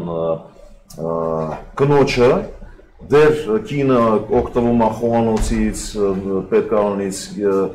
անձնական նեղ սերմ ինձ իմ կյանքում են ապրում, բայց արդեն ուշք ու միտքը այլ կնոջ հետ կապելու տրամադրությունները։ Մենք պետք է այդ շատ վտանգավոր խաղ է, մենք պետք է հասկանանք այդ ռուբեժը պետք է հասկանանք իրականում հասունացել է այդ փոխել գործընկերը թե ոչ, որովհետև գեոպոլիտիկան թելադրում է շատ հստակ կանոններ։ Ու չես կարա երկու կին ունենաս։ Չնայած շատ անգամ Տիկին Ավագյանը իր խոսքում նշեց, որ մենք Իվարքյան էլի ռազմական իմաստով հարցս լինելու կներեք, էլի երկար եմ երևի դրա վրա կանգնում, բայց դա է մեր ցավոտ տեղը։ Հա, հասկանում եմ, որ բոլոր կուսակցությունների եւ նաեւ երկրի համար շատ լավ եք անում։ Հա, դրա համար դրա վրա երկար ենք կանգնում։ Դուք նշեցիք, որ այդտեղ մենք խնդիր ունեցանք, չէ՞, Ռուսաստանի հապկի հետ կապված, ուզում նշումս կարդա, ես ձեր խոսքն եմ հիշում։ Մյուս պետությունների հետ կապված։ Չէ, հենց Ռուսաստանի հետ կապված էր մեր։ Հապկի անդամ մյուս պետությունը։ Ճիշտ են ասում, ես Հայաստան վերջի 4 տարի եմ ապրում։ Ճիշտ են ասում, որ ինչ-որ ժամանակահատվածում ազգային ժողովը բերել են հարց, որ բազմակնություն օրինականացան, ինչ-որ ուզում էին օրինակ թույլատրելացնեն ու նախաձեռնող են կանայք։ Որպես նախագիծ չէ, բայց կարծիք եղել։ Ես փորձում եմ զբաղացնել մի քիչ շեղերի։ Շնորհակալ եմ։ Հակառակ ռուսական մտքեր են տարածվել, դրա դուք նշեցիք եւ դրանից բացի նշեցիք, որ հենց Ռուսաստանի միջամտությամբ կանոնեցվեց պատերազմը։ Ցավալի ելքը, որ ավելի ցավալի կարող լիներ, եւ միևնույն ժամանակ ասում ենք, որ մենք այդ պահի դրությամբ պատերազմը սկսելուց առաջ կամ այդ պահի դրությամբ ունեցել ենք տարածաշրջանի լավագույն պատրաստվածություն ունեցող միգուցե ամենաուժեղ ոնց որ դուք եք նշում բանակը, որը ռուսական դաստիարակությամբ, ռուսական զենքերով զինված բանակ է։ Ինչ եղավ մեր հետ։ Սկիզբը լավն էր, բայց կեսից մենք դիմեցինք Ռուսաստանին կամ չդիմեցինք, ինքը իր բարիկային կամքով եկավ մեզ փրկելու։ Ու այսօր համարում ենք, որ ինքը մեզ չի փրկել, մենք պարտվել ենք հայտարար պարտություն ենք կրել։ Ինչի՞ այդ փրկությունը չեկավ ավելի շուտ։ Ինչի՞ մենք դեռ կարճում ենք Ռուսաստանից։ Պարտությունը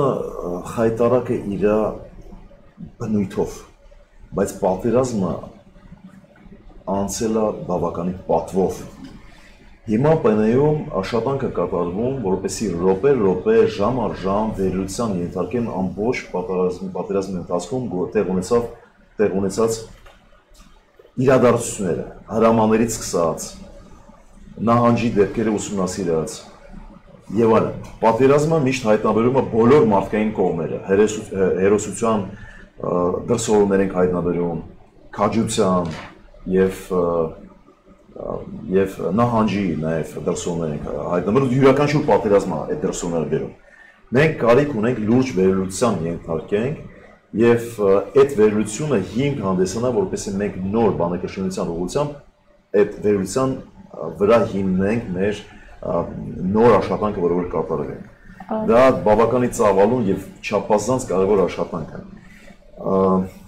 Օրինակ, ես ուղղակի մենակ թե հիշեցնեմ, որ երբ նոյեմբերի 9-ի հայտարարությունը երբ որ ստորագրվեց, խոսքը գնում էր, որ կողմերը կանգնել են իրենց եղած դիրքերի վրա։ Բայց դրանից հետո ինչ տեղ ունեցավ։ Ագդամը տվեցինք,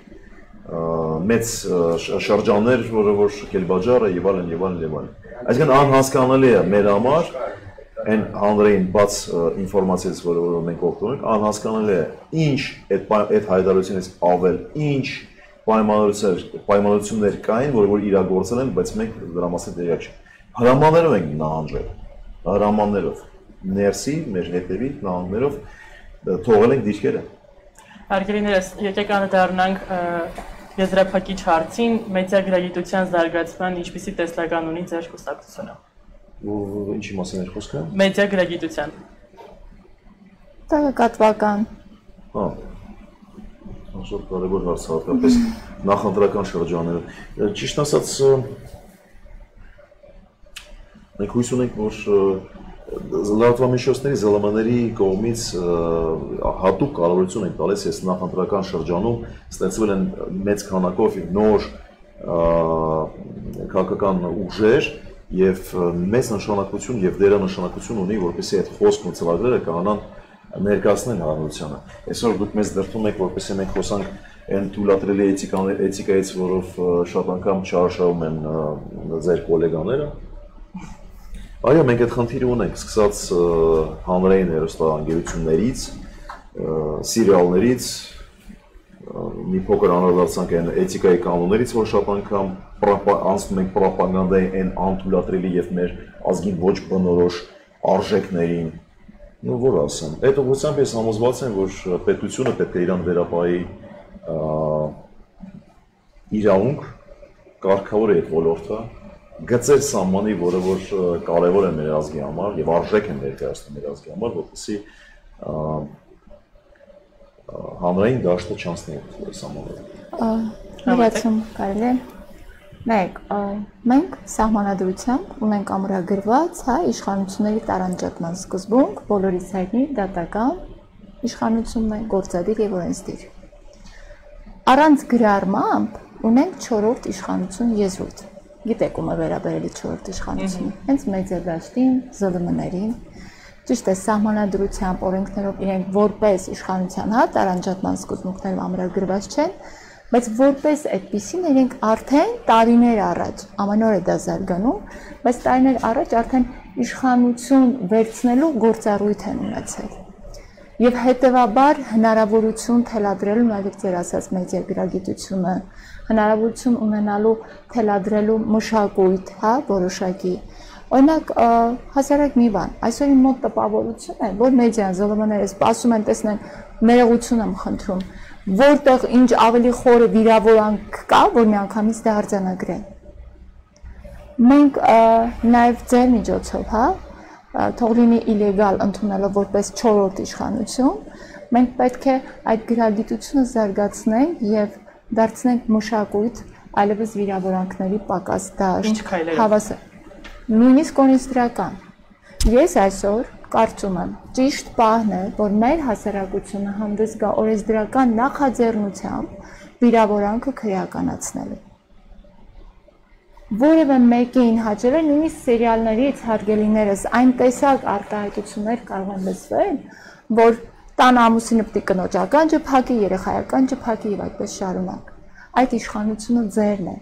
Դուք կարող եք հանդես գալ օրենսդրական նախաձեռնությամբ։ Իդեպ վիրավորանքը եղել է քրեական։ Վիրավորանքը 10-15 տարի հստակ չեմ հիշում, ապա քրեականացվեց։ Քաղաքացիական ոլորտում, զինվորական ոլորտում դեռևս քրեականացված է։ Հետևաբար ես կարծում եմ, որ քանի բարձր տեխնոլոգիաները զարգանում են, դրան առավել զուգընթաց նաև պահանջվում է մեդիա գրագիտություն, քանի որ դուք առավել քան զարգանում եք այդ տեխնոլոգիաներին համընթաց։ Շատ է։ Հարց կա՞, համեցեք։ Հա, ես մի հարցեր ունեմ։ Այ միջև եթերը խոսում էինք, ասենց այն թեմային անդրադարձեմ, որ ժողովրդի մի հատված կա, որ բողոքում է ընտրություններից առաջ ինչքան շատ կուսակցություններ բացվեց։ Հարցս հետևյալն է. կուսակցություն դառնալու ընթացքում կամ դառնալուց հետո այլ քաղաքական ուժերի հետ քննարկումներ համատեղվելու, ջանքերը, պոտենցիալը, ներուժը համատեղելու եւ ավելի մեծ թիմով հանդես գալու, ավելի մեծ պոտենցիալով հանդես գալու ինչ-որ գործընթացներ իրականացրել եք թե չէ, եւ թեկուզ ընտրություններից հետո նման աշխատանքներ, ասենք, եթե հայտնվեք ազգային ժողովում, ում հետ կփորձեք ինչ-որ համատեղ նախաձեռնություններ, աշխատանքներ կատարել։ Շատ վտանգավոր մեր համար շատ վտանգավոր հարց է տվել, որովհետև մենք այդ հարցի շուրջ մենք ունենք աշխատանք ենք տանում եւ փորձում ենք հասկանանք որն է ճիշտ ուղին, որովհետև ժամանակ քիչ ենք ունեցել, որպեսզի ձեր ասած այդ աշխատանքը կարողանանք արդյունավետ կատարենք։ Մյուս կողմից հասկացել ենք, որ մենք մեզ կարանք վերապահենք իրավունք տանք ալտերնատիվ մոտեցում, ծրագրերով, մոտեցումներով, արժեքներով, բայց միաժամանակ Տիկին Ավակյանը երևի ճիշտ շարունակի, նաև չենք հրաժարվում եւ փորձում ենք բացահայտենք այն պոտենցիալը։ Նայեք, կուսակցության անունը իսկ թելադրում է միասնականության եզրույթը։ Մենք գրանցվել ենք ընդամենը 2021 թվականի մայիսի 25-ին։ Հետևաբար օրենսդրությամբ նույնիսկ ճոխություն հա այս թույլ տալու դաշինք դառնալու միասնական լինելու ինչ որ քաղաքական ուժի մեջ չենք ունեցել այդպիսի հնարավորություն իրապես չկա։ Այսօր մենք բազմաթիվ կոչերով ենք հանդես գալիս բոլոր կուսակցությունների հետ, շատ հիմնադիրներ նաև եղել են մերձ հարաբերությունների մեջ, մեր գործնական եւ մնացած։ Մենք ունենք կոչ, որ ընդունում ենք կուսակցությունները պիտի բացվեն։ Ընդունում ենք, որ սա սրտացավ մարդու վերաբերմունք է հայկական վաղվա օրվա նկատմամբ։ Բայց մենք պատրաստ ենք միավորման։ Մենք պատրաստ ենք միասնականության ոգու ստեղծման։ Հասկանում եք, մենք որպես կուսակցություն ստացվում է, որ պարակտում ենք, հա, մեր գոյությամբ, բայց մեր վերջնական տեսլականը էլ ավելի հեռահար է։ Կուսակցության կյանքը չի սահմանափակվում այս ընտրություններին մասնակցելով, դիվիդենդներ շահելով կամ չշահելով։ Մենք էլ ավելի հեռահար նպատակներ ունենք։ Ինձ էլ հարցեր առաջացավ։ Իսկ օրինակ գործող իշխանության ուժերին պատրաստ եք միանալ։ Ես ունեմ հետևյալ դիրքորոշումը, հստակ դիրքորոշում է, կարող եմ դա հիմնավորել նաև գործող իշխանությանը։ Ես գտնում եմ, որ գործող իշխանությունը այլևս սպառել է իրավունքը իշխանություն լինելու։ Դա է մոտեցումն է։ Ես պատրաստ եմ հարգել նախորդ իշխանության ներկայացուցիչների հետ։ Շատ տեղին հարց տվեցիք։ Ես իսկապես սպասում էի հովիվի, հերոսի, առաջնորդի, ոնց ուզում ենք կոչենք, հա, ծնունդ այս բարդ իրադրությունը, որը կլիներ մի ուժ, որին այլևս նախկին ներկա համախմբող ուժ կլիներ։ Այո, մեր ընտրությունը այսօր շատ մեծ չի։ Մենք ցավոք, այն որ գործող իշխանությունը ներմուծեց հասարակության մեջ նախկին եւ ներկա եւ դա աշխատեց, հա, ոնց որ ապրանքանիշ աշխատեց եւ մենք դարձանք նախկին ներկա, մենք ցավոք չունենք լայն ընտրության հնարավորություն, բայց ես ձեզ հավատացնում եմ, շատ կուսակցություններ կան իրենց առաջնորդներով, որ իսկապես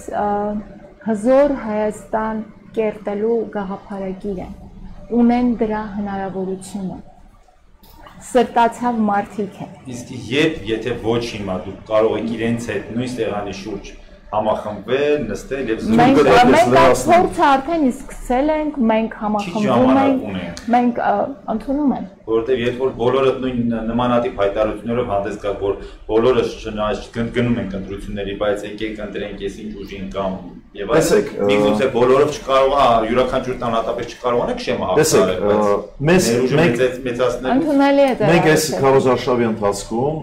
տարբեր բանավեճների եւ տարբեր ֆորմատներով երբ որ ուսումնասիրում ենք եւ ավելի լավ ենք ճանաչում մոտեցումները,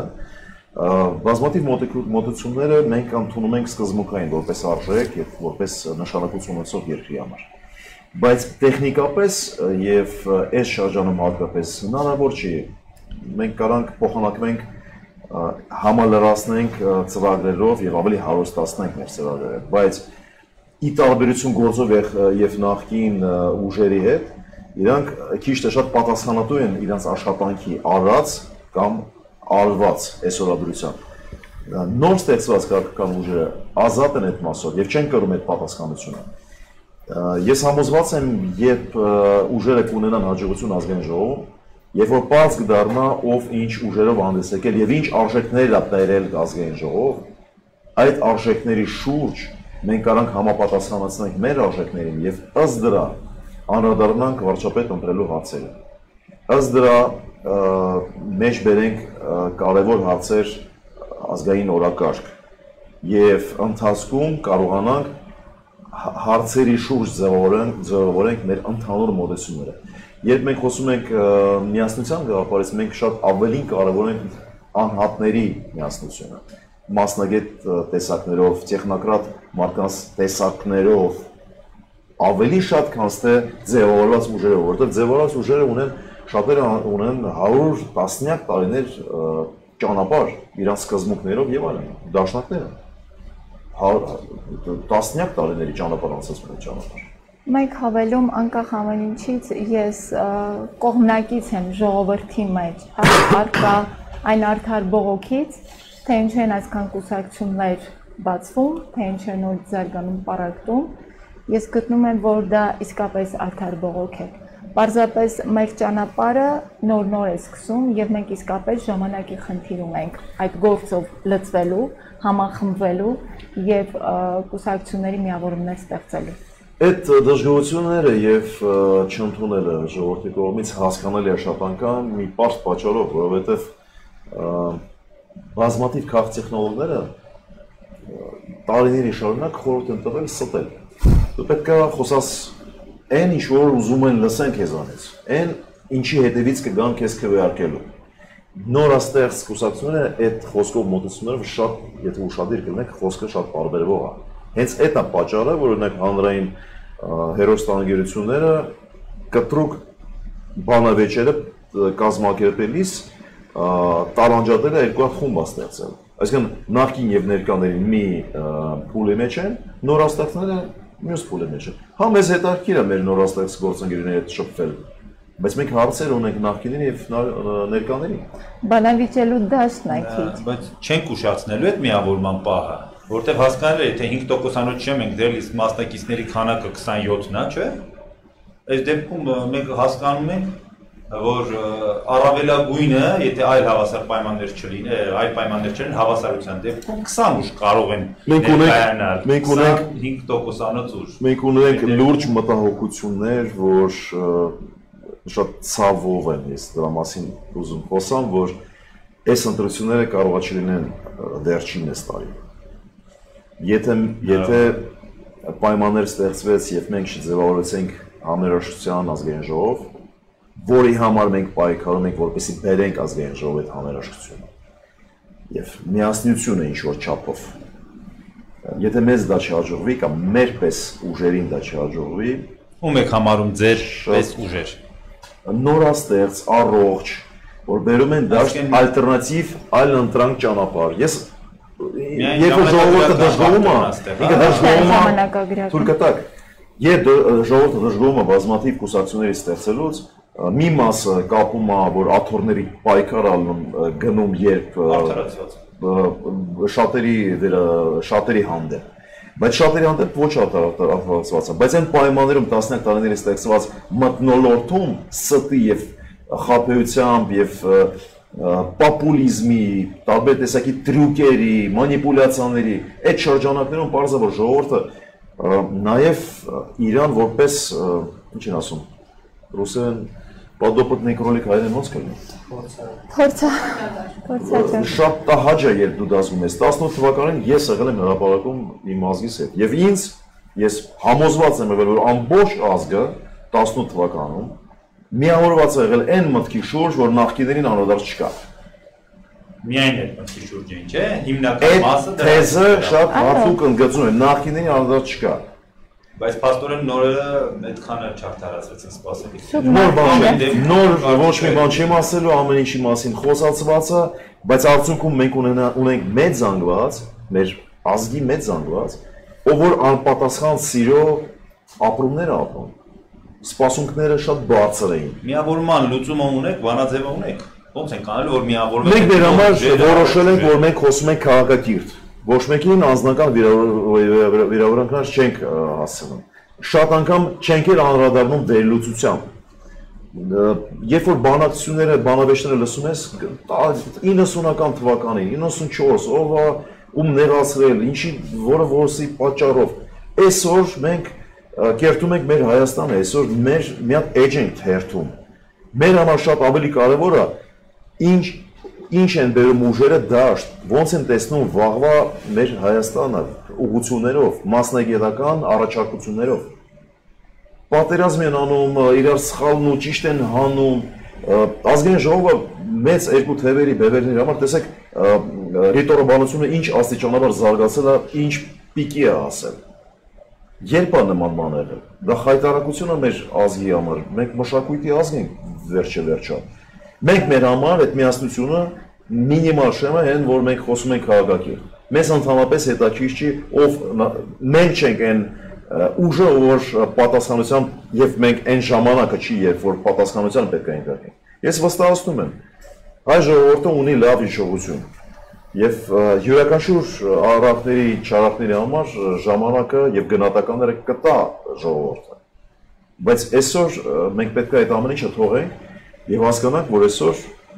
առաջ բերենք ծրագրեր եւ ժողովրդին տանք պարզ ընտրություն եւ խոսանք ազնիվ։ Իսկ միավորման բանաձևը ունենք, մշակում ենք ժամանակի խնդիր ընդհանրապես, ունենք ինչի հետ կապված այս պահին քննարկումներ չեն կարող տալ։ Եթե արտախորհրդանական ուժ մնաք, այդ դեպքում դուք շարունակելու եք ակտիվ գործունեությունը քաղաքական դաշտում։ Թեթև իհարկե նշեցիք, որ պատրաստ եք։ Ես առաջարկում եմ պատասխանենք ձեզ 20-ից հետո։ Բայց հավելենք, որ կուսակցությունը ունի հեռահար նպատակներ։ Խնդիրը միայն այս ընտրությունները չեն։ Լավ, իրավական համակարգի ինչ բարեփոխումներ եք նախատեսում։ Հատվածային անդրադարձ կատարվեց, եկեք առավել ամբողջական անդրադառնանք։ Նայեք, Հայաստանի Հանրապետությունում, թե դատական իշխանության ոլորտում, թե դատախազություն, թե քննչական, մարդիկ աշխատում են գերծանրաբեռված ռեժիմով։ Եթե կողքից մեկը ասի, ինչքան են ձգվում ժամանակը, տեսեք, իմ գործընկերը հստակ ասեց Աստվածչյանի դատարան 2 տարի։ Քրական գործեր են, սեմեջքի պես հարուցում են։ Բայց մարդիկ աշխատում են գերծանրաբեռված ռեժիմով։ Բարեփոխումը մենք տեսնում ենք հատկապես դատական համակարգում, միջնորդական առաքինության զարգացման։ Տարիներ շարունակ ստեղծվել է միջնորդ դատարան, արբիտրաժն է գործում կիսապրատ, միջնորդ դատարանը չարթարացրեց, բայց եթե մենք նայում ենք դրսի փորձին,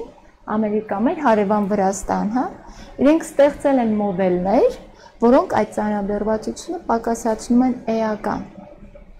Դա հիմնականում միջնորդական առաքինությամբ է արտահայտվում։ Միտեղ արագացված դատաքննություն մինչև դատական պրոցես։ Մեդիատրի ինստիտուտը։ Եվ դրա զարգացումը իրատեսական է, դա ինչ որ չլինող միտք չի, քանի որ դա տարբեր հասարակություններում գործում է եւ իր արդյունքը բերել է։ Եվ հետեւաբար ես կարծում եմ, որ ամբողջ բեռը դնել զուտ դատական համակարգի կամ իրավապահ մարմինների վրա, հա, ձգձգում եւ այլն, չկա այդպիսի բան։ Այդ մարդիկ բարի ուղի իմաստում աշխատում են նաեւ շաբաթ կիրակի։ Հետևաբար մենք պետք է նորամուծության գնանք, արտադատական լուծումների գնանք, ինչը կիրառելի է մի շարք երկրներում, կկիրառվի նաեւ Հայաստանի Հանրապետությունում, չնայած վատ փորձ միջնորդ դատարանի, գուցե դուք իրավաբան եք, ամրագրեք այդ փաստը մենք արդեն ունեցել ենք։ Իսկ ինչ քայլերով եք նախատեսում այդ լավ փորձին հասնելը։ Նայեք, Առաջնային ինչ քայլեր։ Հայաստանի Հանրապետությունը ես միշտ այդ հարցը ինձ տվել եմ։ Մի հետաքրքիր մոդել կա։ Սկզբից օրենքը ընդունում են, հետո մոնիտորինգ են անում, տեսնեն օրենքը հասարակության մեջ կաշխատի թե ոչ։ Սխալ սկզբունք է։ Նախ պետք է մոնիտորինգ անել, հասկանալ օրինակ այդ մոդելը, որը մենք ընդունում ենք, հա, միջնորդ դատարանի, վերնագիրը այլ կլինի, կետերը այլ կլինեն, հասկանանք դա ինչ եղանակով կաշխատի, հարցումներ, մոնիտորինգը ինքը իրենով շատ լուրջ գիտություն է, որը պետք է արվի յուրաքանչյուր օրենք ընդունելուց առաջ։ Մենք պլանավորում ենք նախագծերում կա, միջնորդ դատարանն է, հա, վերնագիրը գուցե կփոխենք, բայց այդ մոդելով մենք պիտի գնանք նրան, որ դատական իշխանության ծանրաբեռվածությունը էականորեն նվազի, եւ դա աշխատող պրակտիկ մոդել է։ Շատ լավ։ Ինչ ուղերձ ունեք հանդիսատեսին։ Առիթից օգտվելով կոչ ենք անում մեր հայրենակիցներին պարտադիր մասնակցել ընտրություններին, տարբեր վերլուծություններով Gallup Media եւ այլն խոսքը գնում է 45-50% մեր հայրենակիցների մասին է խոսքը գնում, որը որ կամ չեն մասնակցել ընտրություններին, կամ չեն կողմնորոշվել, կամ որոշել են, որ արդեն այս երկիրը իրենց հետ կապ չունի։ Ես համոզված եմ եւ վստահ եմ, որ ամեն ինչը մեր ձեռքում է։ Տեսեք, ելի կարծիքներ կան, որ լավ նորություն կա Նիկոլ Փաշինյանի կողմնակիցների համար։ Նիկոլ Փաշինյանի ուժը քաղաքական պայմանների անցնելու ազգային ժողով։ Եվ լավ նորություն կա Հայաստան դաշինք ղեկավարած Ռոբերտ Քոչարյանի հետևորդների եւ իրենց համակրողների համար իրանք են անցնելու ազգային ժողով։ Վատ նորությունը այն է, որ այդ երկու ուժերը ակնհայտ հակամարտություն են իրականացնում իրար հանդեպ։ Եվ տարբեր վերլուծություններով խոսքը գնում է գերիշխող 45-55% մեր ազգի մասին է խոսքը, որը որ կամ կողմնորոշված չեն, կամ չեն ուզում ոչ նախկին, ոչ ներկա, եւ լուսավոր Հայաստան օրինակ հանդես է գալիս ասում է ոչ նախկին, ոչ ներկա, ընտրեք ապագա, այսինքն զանգվածը շատ մեծ է, ու այդ մեծ զանգված լինելով մեր նման քաղաքական առաջարկը այն է, որ մենք ունենանք այլ ընտրանք, եւ այդ այլ ընտրանք ունի մեծ զանգված, մեծ, խոշոր, շատ կարևոր է, կարճ ժամանակում, խոսքով, առաջարկով մենք ձեր բերենք ճանաչելություն, մենք եւ նորաստեղծ կուսակցությունները շատ առողջ գաղափարներ եւ առաջարկներով են հանդես գալիս։ Եվ այնուհետ վստահություն։ Վստահության հետ կապված մեր ազգի տեսակը եւ անցած ճանապարհը բարձ է, որ մենք այդ ռեսուրսը կարծես սպառել ենք վստահության։ Բայց լավ նորությունը այն է, որ մենք պետք է ընտրենք, պետք է մասնակցենք ընտրություններին, պետք է անենք ընտրություն, պետք է կարճ ժամանակում, պետք է ճանաչենք, պետք է հասցնենք ճանաչենք եւ պետք է վստահենք։ Շատ լավ։ Ես կլինեմ հնարավորինս հակիրճ, ես մեկ հորդոր ունեմ, կոչ ունեմ։ Մենք ունեցել ենք ծանր պարտություն, եւ ես կոչ ունեմ պարզապես այդ պարտությունից պատվով դուրս գալու։ Պարտությունը դա դեռ չի նշանակում, որ վերջացավ։ Հզոր երկրներ ունենք մեր աչքի առաջ, Ճապոնիա, Եգիպտոս, երկրներ, որոնք հողին հավասարացրել են Գերմանիա, բայց ստացվել է, որ այսօր իրենք հանդիսանում են տնտեսություն թելադրող, ռազմավարություն թելադրող երկրներ աշխարհի համար։ Ես խնդրում եմ, պարզապես խնդրում եմ, եկեք այս պարտությամբ մեր մեջքը չկոտրենք։ Ես իսկապես սպասում եմ այն պահին, որը պիտի զարգանա, որ պարակտությունը, քաոսը, անտարբերությունը պարզապես հետևում մնա։ Լինենք սրտացավ մեր երկրի հանդեպ, լինենք սրտացավ յուրաքանչյուրս յուրաքանչյուրի հանդեպ։ Եվ այն սերը, որը մեզ քարոզվեց 2018 թվականին, հա, սիրենք, դա թող լինի այլևս իրողություն։ Այսքան։ Բայց միանալեք գործող իշխանությունը։ Գործող իշխանությունը քարոզեց սեր եւ բերեց ատելություն, հետեւաբար չենք միանալու գործող իշխանությանը։ Կարևոր է։ Շատ կարևոր է։ Այն սերը, որի մասին խոսում են, պետք է լինի պարզապես իրական։ Մենք իրոք չափից ավել ենք իրար վիրավորում։ Եվ արդյոք օգտվելով ուզում եմ շնորհակալություն ասեմ ձեզ, որովհետեւ ձեր արկելությունը այս շրջանում շատ կարևոր է։ Ճանաչելություն, Աստվածաշունչը գրված է, որ սկզբից եղել է խոսքը։ Խոսքը ծնվում մտքեր, մտքերը ստեղծում են արդեն գործեր։ Դրա համար ձեր արկելությունը շատ կարևոր է, շնորհակալ եմ, որ մեզ հրավիրել եք։ Ձեզ նույնպես շնորհակալություն հարգելի հյուրեր, ձեզ մաղթում ենք հաջող քարոզարշավ։ Շնորհակալություն։ 7-րդ համարը եք նավազ գալու։ Շատ լավ։ Դուք մասնակցել եք ուսուցում։ Անպայման։ Հարգելի հանդիսատես, շնորհակալություն ժամանակի եւ ուշադրության համար։ Եվս մեկ անգամ հիշեցնեմ, որ այսօր խոսենք ուղիղ հաղորդաշարի եթերում մեր հյուրերն էին միասնական հայրենի կուսակցության առաջնորդ Մեհեր Տերտերյանը եւ կուսակցության գործադիր մարմնի անդամ Լուսինե Ավագյանը։ Շնորհակալություն։ Շնորհակալություն։